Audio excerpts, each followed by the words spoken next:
हाँ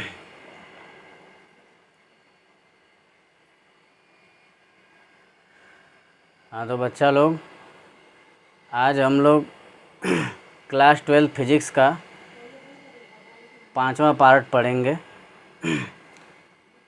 इसके पिछले लेक्चर्स में हमने चार्ज के बारे में और चार्ज की कुछ प्रॉपर्टी के बारे में बताया था, और ये भी बताया था कि जो लाइक चार्जेज होते हैं एक दूसरे को अट्रैक्ट करते हैं, अनलाइक चार्जेज एक दूसरे को रिपेल करते हैं। मतलब समान आवेश एक दूसरे को अपनी तरफ आकर्षित करते हैं और असमान आवेश एक दूसरे को क्या करते हैं, प्रतिकर्षित करते हैं। और उसमें ग्लास रॉड, सिल्क, फर, मतलब बिल्ली का रोआं, रेशम का कपड़ा, उल, प्लास्टिक की रॉड, ये सब पढ़े थे। अब आगे देखते हैं हम लोग। The property which differentiates the two kinds of charges, माने वो प्रॉपर्टी जो अंतर करती है, डिफ्रेंशिएट माने जो अंतर करती है, the two kinds of charges, दो प्रकार के आवेशों में, जो दो प्रकार के आवेशों में क्या करती है, अंतर करती है, उस प्रॉपर्टी को हम पोलैरिटी ऑफ चार्ज कहते हैं। हिंदी में बोलते हैं ध्रुवता, आवेश की ध्रुवता, पोलैरिटी ऑफ चार्ज। मतलब वो प्रॉपर्टी जो अंतर करती है, वो प्रॉपर्टी जो क्या करती है, अंतर करती है, वो प्रॉपर्टी जो अंतर करती है, किसमें, दो प्रकार के आवेशों में। ठीक है, दो प्रकार के आवेशों में क्या करती है, अंतर करती है। उस प्रॉपर्टी को हम क्या कहते हैं, पोलैरिटी ऑफ चार्ज, यानी आवेश की ध्रुवता। अब आगे देखते हैं। जो इलेक्ट्रीफाइड ग्लास थी, बताया था ना कि ग्लास को ऊन से या रेशम के कपड़े से रगड़े थे तो वो इलेक्ट्रीफाइड हो गया था, मतलब उसमें चार्ज आ गया था। इलेक्ट्रीफाइड होने का मतलब उसमें क्या आ गया था, चार्ज आ गया था। तो जो इलेक्ट्रीफाइड ग्लास की रॉड थी, मतलब वो ग्लास की रॉड जिसमें चार्ज आ गया था, को लाया जाता है, ब्राट में लाया जाता है, इन कांटेक्ट विथ सिल्क। किसके कांटेक्ट में लाया जाता है, रेशम के कांटेक्ट में।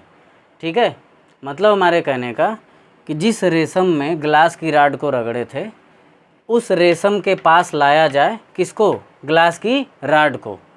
ठीक है, they know longer attract each other, तो अब वे एक दूसरे को अट्रैक्ट नहीं करते। मतलब जो ग्लास की रॉड है और जो रेशम का कपड़ा है वो एक दूसरे को अट्रैक्ट नहीं करते हैं। ठीक है, मेरे कहने का मतलब ये है कि ग्लास की रॉड को सिल्क में रगड़े थे, ग्लास की रॉड को किस में रगड़े थे, सिल्क में। जब ग्लास की रॉड को सिल्क में रगड़े थे तो ये भी इलेक्ट्रीफाइड हो गया था और सिल्क भी इलेक्ट्रीफाइड हो गया था। लेकिन कुछ देर बाद जब दोनों को पास में लेकर के आते हैं, जब दोनों को पास में लेकर के आते हैं, ग्लास की रॉड को और सिल्क को, तो अब वे एक नो लॉन्गर, अब नहीं अट्रैक्ट करते हैं ईच अदर, एक दूसरे को, अब वे एक दूसरे को आकर्षित नहीं करते हैं। They also do not attract or repel other light objects, और साथ ही साथ दे आल्सो, साथ ही साथ दे डू नॉट अट्रैक्ट, वे अट्रैक्ट नहीं करती या रिपेल नहीं करती, मतलब आकर्षित भी नहीं करती और प्रतिकर्षित भी नहीं करती हल्की चीज़ों को।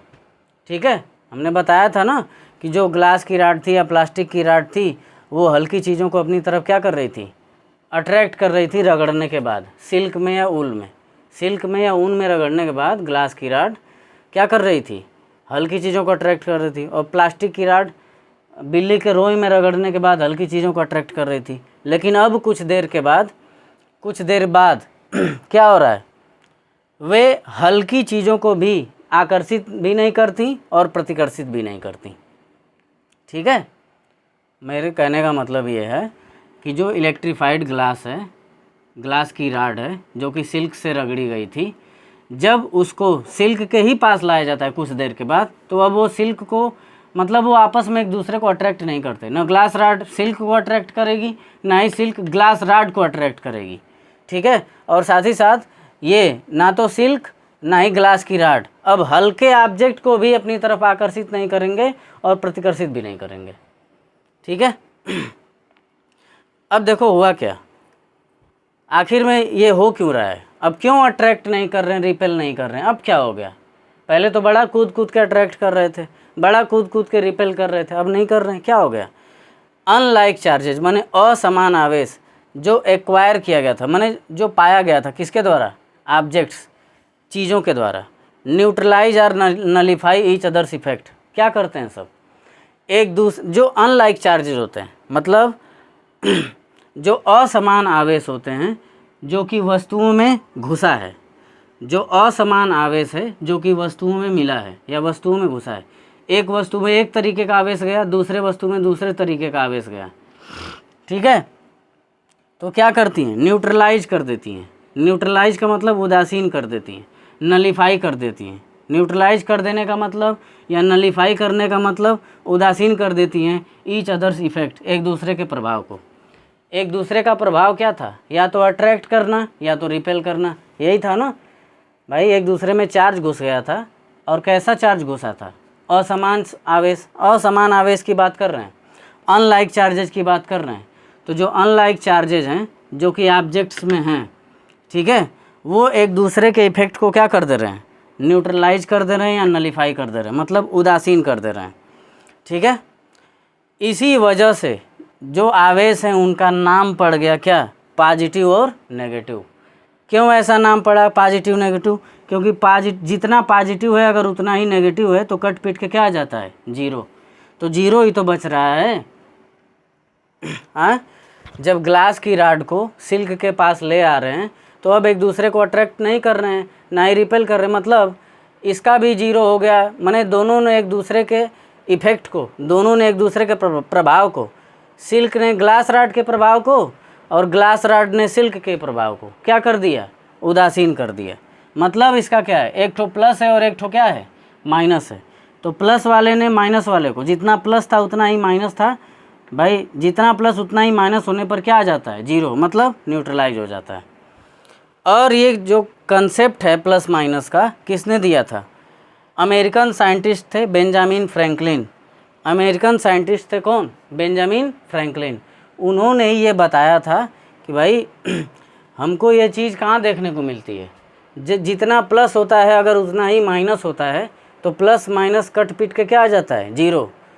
तो मैथ्स में ये चीज़ देखने को मिलती है कि जितना प्लस, अगर प्लस 10 है और माइनस 10 है तो दोनों कट पीट के कितने हो जाएंगे, जीरो। ये चीज़ मैथ्स में देखने को मिलती है। तो यहीं से उन्होंने ये कंसेप्ट उठाया, यहाँ चार्जेज में उठाया, अनलाइक चार्जेज में, कि ज़रूर एक ठो प्लस होगा और एक ठो क्या होगा, माइनस होगा, तभी एक दूसरे को काट पीट के क्या कर दे रहे हैं, जीरो कर दे रहे हैं, मतलब न्यूट्रलाइज कर दे रहे हैं और एक दूसरे को क्या कर दे रहे हैं, नलीफाई कर दे रहे हैं, ठीक है।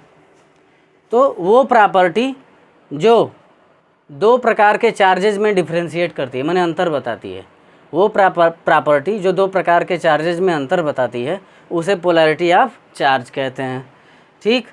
अब जो इलेक्ट्रीफाइड ग्लास की रॉड थी, जब उसको सिल्क के कांटेक्ट में लाया जाता है, जिससे कि उसको रगड़ा गया था, जिस सिल्क में उसको रगड़ा गया था उसके कांटेक्ट में लाया जाता है, तो अब वो उस सिल्क को अट्रैक्ट नहीं करती और सिल्क उसको अट्रैक्ट नहीं करती, और साथ ही साथ ना ही ग्लास की रॉड ना ही सिल्क हल्की चीज़ों को अट्रैक्ट करते हैं और ना ही रिपेल करते हैं, ठीक है।